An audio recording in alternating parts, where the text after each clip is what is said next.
সুপ্রিয় দর্শক শ্রোতা, বাংলা টেলিভিশনের অনুষ্ঠান মালায় আমন্ত্রণ জানাচ্ছি আমি নাজমা কাজী। আমি রবিতা আহমেদ। আশা করি আপনারা সবাই ভালো ছিলেন। আজকের অনুষ্ঠানও আমরা বিচিত্রভাবে সাজিয়েছি, আশা করছি আপনাদের আনন্দ দেবে। চলুন অনুষ্ঠানে যাওয়া যাক। এবারে চিঠিপত্রের জবাবের আসর। আপনাদের চিঠির জবাব দিচ্ছেন ইয়াসমিন হোসেন। সুপ্রিয় দর্শক মণ্ডলী, চিঠিপত্রের জবাবের আসরে আমি ইয়াসমিন হোসেন আপনাদের জানাচ্ছি আন্তরিক শুভেচ্ছা ও অভিনন্দন। বাংলা টিভি প্রচারের পর থেকে আপনাদের কাছ থেকে আমরা পেয়েছি অভূতপূর্ব সাড়া ও সমালোচনা। সেই সব চিঠি এবং ইমেলের উত্তর নিয়েই আমাদের আজকের এই পর্ব। প্রথম চিঠিটি আমরা পেয়েছি মিস সাগা থেকে মিস্টার অ্যান্ড মিসেস গুপ্তর কাছ থেকে। আপনারা লিখেছেন, ভাবতেই পারিনি যে বাংলাদেশিদের পক্ষে এত ভালো অনুষ্ঠান করা সম্ভব। আপনারা অসম্ভবকে সম্ভব করেছেন, আমরা আপনাদের সাথে আছি। ধন্যবাদ আপনাদের চিঠির জন্য। আপনাদের ভালো লাগাই আমাদের এই অনুষ্ঠান প্রচারের সার্থকতা। ভবিষ্যতে আপনাদের অনুপ্রেরণাতে আমরা আরও ভালো অনুষ্ঠান উপহার দেব বলে আশা করছি। এরপর চিঠিটি এসেছে কামাল হোসেন স্কারব্রো থেকে। আপনি লিখেছেন, জানুয়ারির 22 তারিখের অনুষ্ঠানের এত লম্বা ইন্টারভিউ আমরা একেবারেই উপভোগ করি নাই। আমরা ইন্টারভিউ চাই না, চাই বিনোদন। কর্মক্লান্ত মানুষ বিনোদন চায়, লক্ষ্য রাখবেন। ধন্যবাদ কামাল সাহেব। বিষয়টির দিকে আমরা অবশ্যই খেয়াল রাখব। তবে আমাদের কিছু কিছু দর্শক আছেন যারা এখানে গুণী, যারা এখানে সফল, তাদের সম্পর্কে একটু বিস্তারিতভাবে জানতে চান। আর আমরাও চাচ্ছি তাদেরকে আমাদের এই অনুষ্ঠানের মাধ্যমে তুলে ধরতে। আশা করি ব্যাপারটি আপনি বুঝবেন। এরপর চিঠিটি এসেছে শবনম রহমানের কাছ থেকে।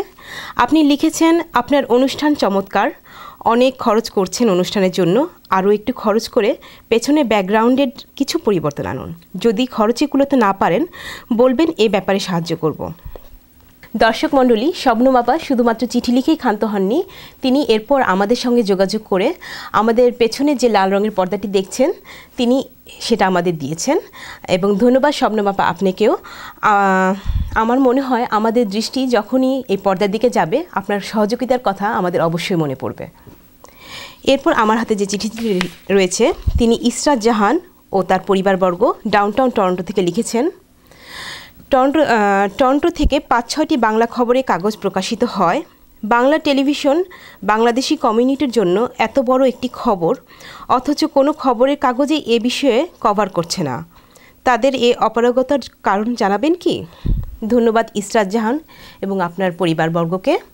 প্রিন্ট মিডিয়ায় আমাদের সহযোগী পত্রিকাসমূহ তাদের নিজস্ব নীতিমালায় সংবাদ প্রকাশ করে থাকেন। এ বিষয়ে আমাদের মতামত দেবার কিছুই নেই।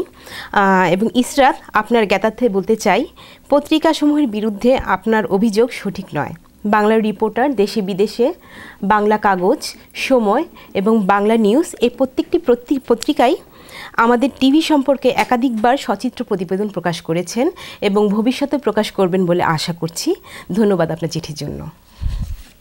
এবার সুমন রহমান নর্থ ইয়র্ক থেকে জানতে চেয়েছেন, আমাদের অনুষ্ঠানে কোনো কমিউনিটি বা দেশের নিউজ নেই কেন? ধন্যবাদ সুমন রহমান আপনাকে। আপনার মতো আমরাও দেশের এবং দেশের কমিউনিটি নিউজ সম্পর্কে জানতে চাচ্ছি, কিন্তু বর্তমানে কিছু কারিগরি সমস্যার জন্য আমরা এ ব্যাপারটি এখনই করে উঠতে পারছি না। তবে ভবিষ্যতে আমাদের এই ব্যাপারে পরিকল্পনা রয়েছে। ধন্যবাদ আপনাকে। এবার আমি কিছু চিঠির প্রাপ্তি স্বীকার করছি। তারা হলেন নর্থ ইয়র্ক থেকে আব্দুল সালাম, 1 ম্যাসি স্কোয়ার থেকে লোপা হক এবং ডাউনটাউন টরন্টো থেকে অনন্ত সরকার। আপনারা সবাই বাংলা টিভিকে ধন্যবাদ জানিয়েছেন চমৎকার একটি অনুষ্ঠান আপনাদের উপহার দেবার জন্য। ধন্যবাদ আপনাদের সবাইকেও আমাদের বাংলা টিভির পক্ষ থেকে। আপনাদের সাহায্য ও সহযোগিতায় আমাদের এতদূর এগিয়ে আসা। আজ এখানেই আমি ইয়াসমিন হোসেন আপনাদের কাছ থেকে বিদায় নিচ্ছি।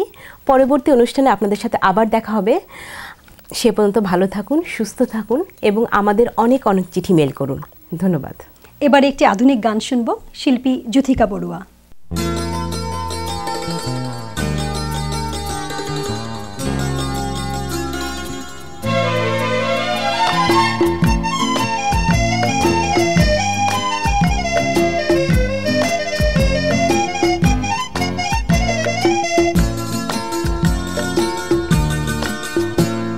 বসেছিলাম পথে,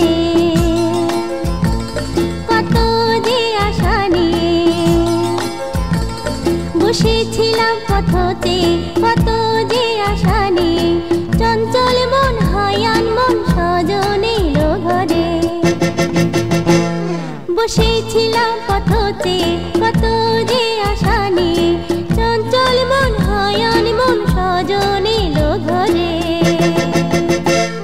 বসেছিলাম পথে কত যে আশা নিয়ে ও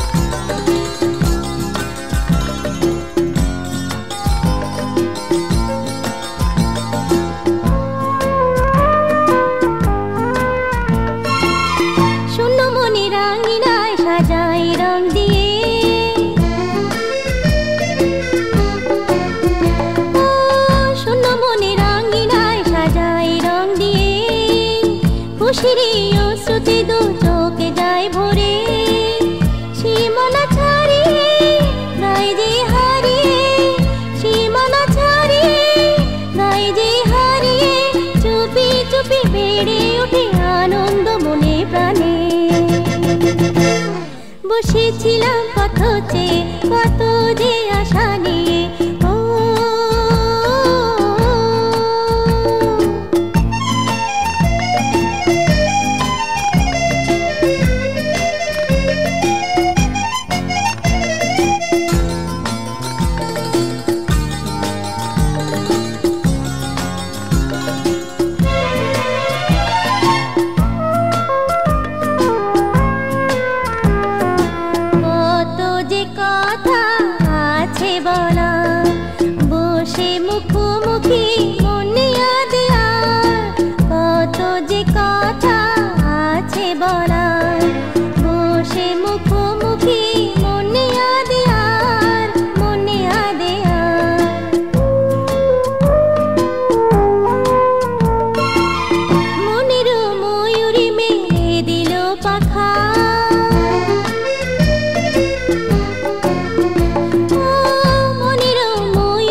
বসেছিলাম পথে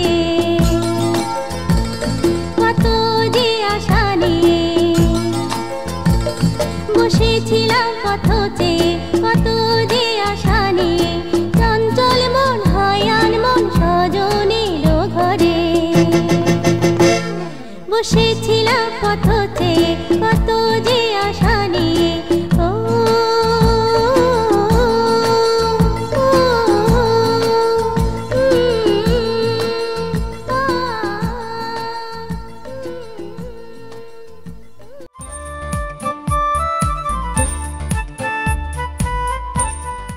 আপনি জানেন কি ইউনিভার্সিটির ডিগ্রি পাওয়ার জন্য আপনার সন্তানের হিউম্যানিটিস থেকে একটি ক্রেডিট কোর্স নেওয়া প্রয়োজন। ইউনিভার্সিটি অফ টরন্টো থেকে বাংলায় এই ক্রেডিট কোর্সটি নিলে আপনার সন্তান $1000 অবধি বৃত্তি পেতে পারে। সড়ক দুর্ঘটনা অথবা পড়ে গিয়ে আপনি কি আঘাতপ্রাপ্ত? 20 বছরের অভিজ্ঞতায় সমৃদ্ধ আইনজীবী ব্যারিস্টার ঘোষ ও মালহোত্রার সাহায্য নিন। আপনার সঠিক ক্ষতিপূরণ প্রাপ্তিতে অভিজ্ঞ আইনজীবীর কোনো বিকল্প নেই। অলিম্পিয়া স্কুল অফ মিউজিক টরন্টোতে পদ্ধতিগতভাবে সঙ্গীত শিক্ষার অন্যতম প্রতিষ্ঠান। প্রতিষ্ঠাতা অধ্যক্ষ AFM আলিমুজ্জামানের তত্ত্বাবধানে সঙ্গীতে প্রশিক্ষণ দেয়া হচ্ছে। আপনি কি বাড়ি, কন্ডোমিনিয়াম বা টাউন হাউস ক্রয় বা বিক্রয়ের কথা ভাবছেন? সাজ্জাদকে ফোন করুন। সাজ্জাদ আপনার মর্গেজও নিশ্চিত করবে। 416-879-7141।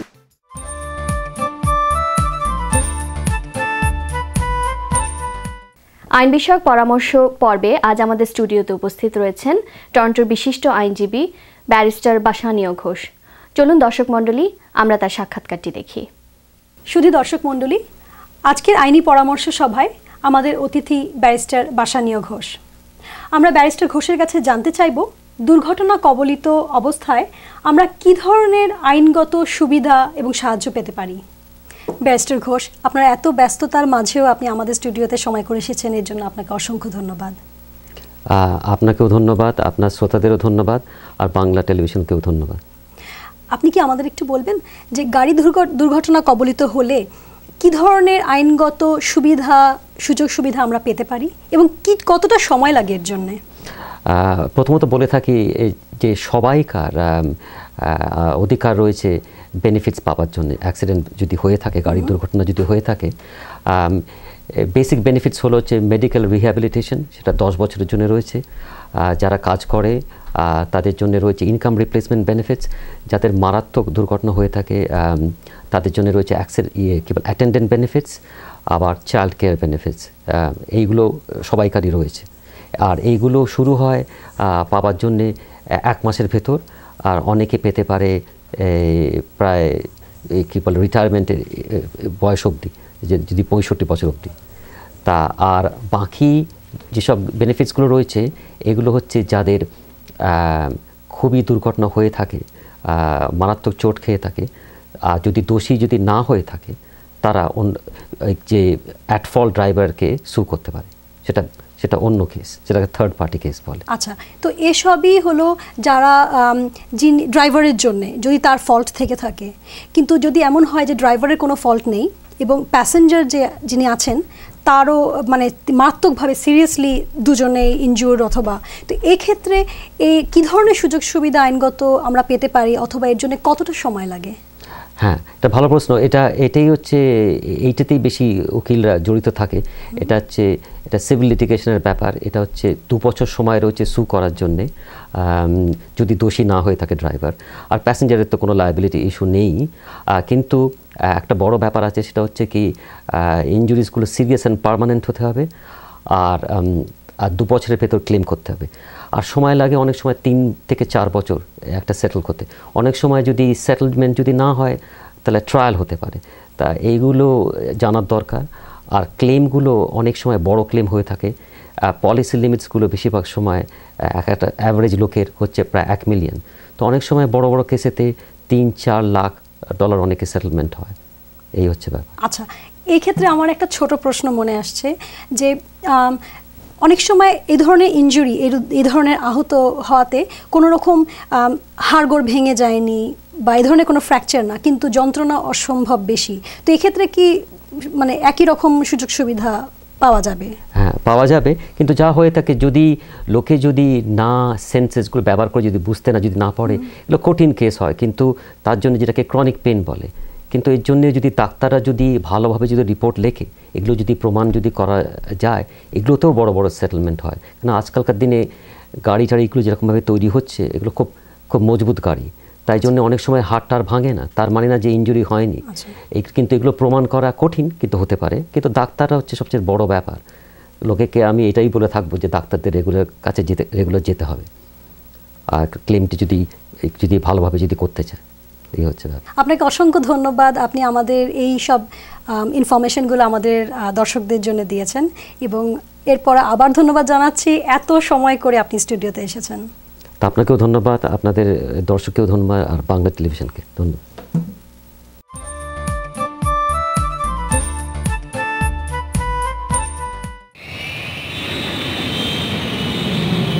সানমুন ট্রাভেলস অ্যান্ড ট্যুরস, আপনার আনন্দময় ও নিশ্চিন্ত ভ্রমণের নিশ্চয়তা।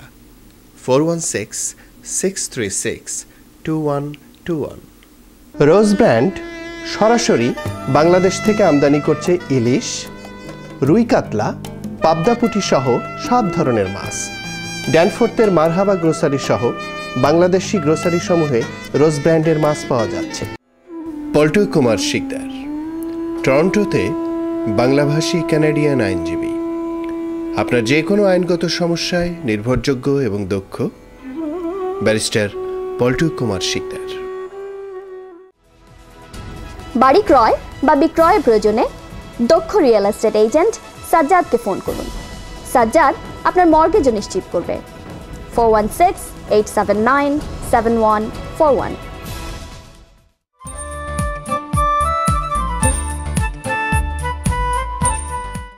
দুই বাংলার বরেণ্য শিল্পী মিতালী মুখার্জি সম্প্রতি টরন্টোতে এসেছিলেন। আমরা আমাদের বাংলা টেলিভিশনের ক্যামেরায় তার একটি সাক্ষাৎকার ধারণ করেছি, এবং সাক্ষাৎকারটি গ্রহণ করেছেন ফারহাত নাইম খান। আসুন দেখি দর্শক মণ্ডলী, মিতালি দি আমাদের কি বলেন। শুধু দর্শক মণ্ডলী, আজ আপনাদের সামনে আমরা এমন একজন গুণী শিল্পীকে উপস্থাপন করতে যাচ্ছি যার পরিচয় দেওয়ার কোনো প্রয়োজন নেই। তিনি আপনাদের সবারই অতি পরিচিত বাংলাদেশ ও ভারতবর্ষের একজন অত্যন্ত জনপ্রিয় সঙ্গীত শিল্পী মিতালী মুখার্জি। বাংলা টেলিভিশনের দর্শকদের আমার সশ্রদ্ধ প্রণাম, সালাম। আর আমি খুব সৌভাগ্যবতী মনে করব নিজেকে যে আজ টরন্টোতে বসে বাংলা টেলিভিশনের দর্শকদের কাছে পৌঁছে গেছি। অশেষ ধন্যবাদ। দিদি, আপনি কেমন আছেন? ভালো আছি। আপনার সঙ্গীতের হাতেখড়ি কার কাছে এবং কোন সময়ে? হাতেখড়ি বলতে গেলে ছোটবেলার কথাই মনে হয়, কারণ আমাদের বাড়িটা ছিল খুব সঙ্গীতময় পরিবেশে আমি বড় হয়েছি। আমার মা খুব ভালো গাইতেন, আর আসলে মার কাছেই হাতেখড়ি প্রথম, এবং বাবার উৎসাহে মায়ের শেখানো সারেগামা প্রথম শিখে আমি বড় হয়েছি। কিন্তু মানে ওস্তাদজির কথা যদি বলতে চান তাহলে সেই অর্থে আমার হাতেখড়ি ময়মনসিংহের নারায়ণ দাস, হ্যাঁ, টিচার, তার কাছে। আমরা জানি আপনি ময়মনসিংহের একজন কৃতি শিল্পী, এবং আমরা এও জানি যে আপনি উচ্চাঙ্গ সঙ্গীতের উপর উচ্চতর প্রশিক্ষণ গ্রহণের জন্য ভারতে গিয়েছিলেন। তো ভারতে গিয়ে সঙ্গীতের তালিম নেওয়ার ব্যাপারে যে অভিজ্ঞতা অর্জন করেছেন সে ব্যাপারে আমাদের দর্শকদের উদ্দেশ্যে যদি কিছু বলতেন। আমি ভারতে গেছি অনেক পরে। আমি তো বিদ্যাময় স্কুল থেকে পাশ করেছি ময়মনসিংহের। ছোটোবেলায় আমার বাবা মা পড়াশোনার সঙ্গে সঙ্গে গান বাজনাটাও একটা প্রায়োরিটি ছিল। আর তখন আমার নারায়ণ দাসের যে গুরুজি আমার, ওনার শেখার পর ওস্তাদ মিথুনদের কাছে, এটা আমার বলা খুবই দরকার, কারণ মিথুন দে আমার গুরুজি, উনি আমাকে উচ্চাঙ্গ সঙ্গীত তালিম দিয়েছেন, এবং ছোটোবেলা থেকে ক্লাসিক্যাল শিখে বড় হয়ে তারপর ইন্টারমিডিয়েটের পরে আমি ইন্ডিয়া গভর্নমেন্টের কাছ থেকে স্কলারশিপ পাই। তারপর আমি গুজরাটে গেছিলাম করতে, মাস্টার্স করতে, bachelor degree in music and masters in music করতে গেছিলাম। সঙ্গীতের কোন পর্যায়ের গান পরিবেশনে আপনি নিজেকে সবচেয়ে বেশি সাবলীল অনুভব করেন? আসলে এক এমন অগাধ সাগর সমুদ্র, আসলে যেটা আপনি বলছেন যে সাবলীল, সব গানই, কারণ ছোটোবেলা থেকে আমি ক্লাসিক্যাল গানে তালিম নিয়ে বড় হয়েছি, তবে সেটাকে কন্টিনিউ করিনি খেয়াল গানটা। তবে নজরুল গীতি, আধুনিক গান, মনকে নাড়া দেয় এমন গান গাইতে আমার খুব ভালো লাগে, এবং আমি সাবলীল বোধ করি। প্রবাস জীবনে আমাদের বাংলাভাষীদের সংস্কৃতি চর্চা ও উৎকর্ষতা আপনাকে কিভাবে আন্দোলিত করছে, এই ব্যাপারে আপনার প্রতিক্রিয়া আমাদের দর্শকদের উদ্দেশ্যে যদি কিছু বলতেন। আমার খুবই ভালো লাগছে যে একটা কথা আমি আগেই বলবো, যে বিশ্বের যত ভাষা আছে, বাংলা ভাষা অন্যতম এক ভাষা যার আন্দোলনে কিন্তু আমরা রক্ত দিয়েছি, আর খুব গর্ব অনুভব করি তার জন্যে।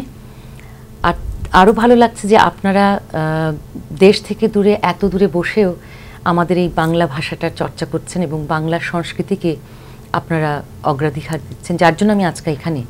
আমার খুবই ভালো লাগছে, কারণ আমার যেটা দুঃখ, যে আজকালকার দুঃখ বলবো না, গ্লোবাল হয়ে যাচ্ছে, পৃথিবীটা খুব ছোট হয়ে যাচ্ছে, আমরা খুব কাছাকাছি এসে যাচ্ছি।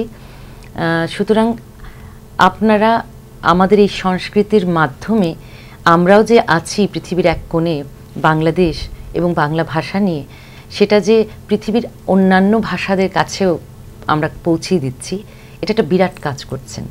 আর এই কাজে আমাকে যুক্ত রেখেছেন আপনারা, আমি নিজেকে খুবই এর জন্যে সৌভাগ্যবতী মনে করব, এবং আগামী দিনেও কোনো রকম যদি আমার তরফ থেকে কোনো সাহায্য বা কিছু এই বাংলা ভাষার প্রতি করা হয়, আমি সবসময় চিরদিন থাকব। টরন্টোর বাংলা টেলিভিশনের যাত্রা অতি সম্প্রতিকালের, আমরা হাঁটি হাঁটি পা করে এগিয়ে যাচ্ছি।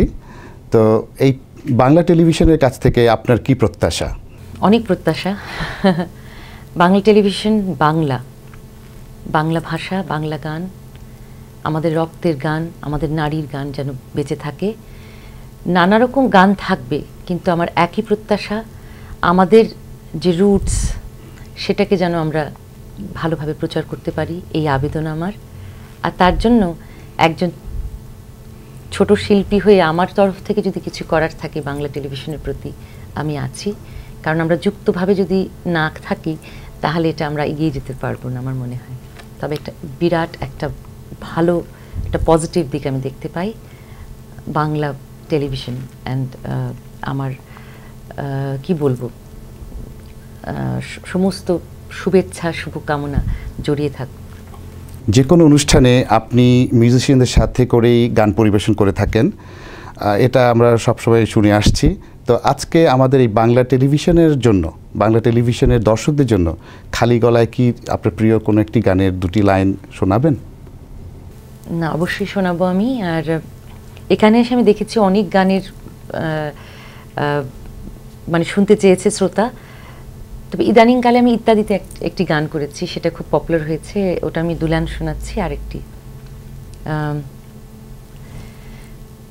জীবন নামের রেলগাড়িটা পায় না খুঁজে স্টেশন, জীবন নামের রেলগাড়িটা পায় না খুঁজে স্টেশন, কোন লাইনে গেলে পাবে, কোন লাইনে গেলে পাবে, বল আমারে বল না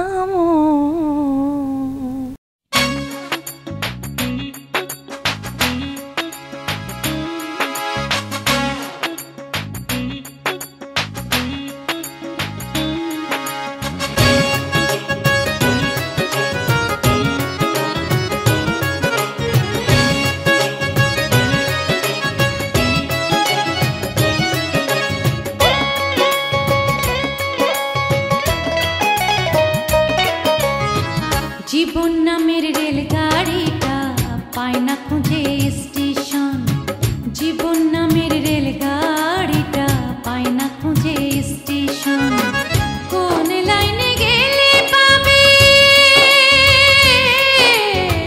কোন লাইনে গেলে পাবে, বলবে তার কে এখন, ও জীবন নামের রেলগাড়িটা পায় না খুঁজে স্টেশন, জীবন নামের রেলগাড়িটা পায় না খুঁজে স্টেশন।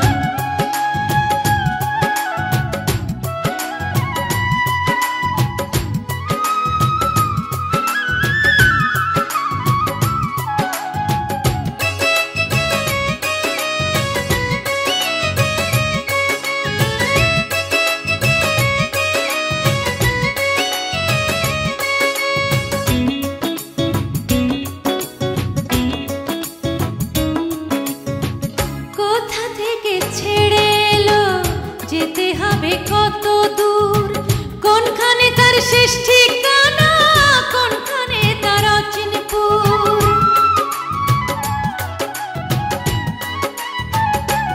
ও কোথা থেকে ছেড়ে এলো, যেতে হবে কত দূর, কোনখানে তার শেষ ঠিকানা, কোনখানে তার অচিনপুর, কবে হবে লাইন ক্লিয়ার, কবে হবে লাইন ক্লিয়ার, ডাকবে কবে মহাজন, ও জীবন নামের রেলগাড়িটা পায় না খুঁজে স্টেশন, জীবন নামের রেলগাড়িটা পায় না খুঁজে স্টেশন।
পায় না খুঁজে স্টেশন, জীবন নামের রেলগাড়িটা পায় না খুঁজে স্টেশন।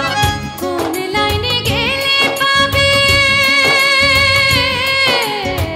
কোন লাইনে গেলে পাবে, বলবে তার কে এখন।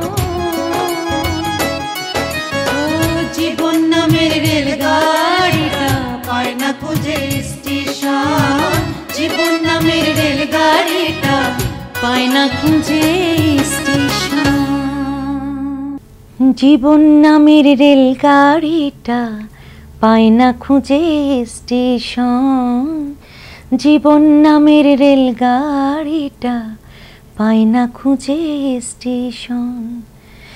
কোন লাইনে গেলে পাবে, কোন লাইনে গেলে পাবে, বল আমারে বল না মন। জীবন নামের রেলগাড়িটা পায় না খুঁজে স্টেশন। জীবন নামের রেলগাড়িটা পায় না খুঁজে স্টেশন, জীবন নামের রেলগাড়িটা পায় না খুঁজে স্টেশন।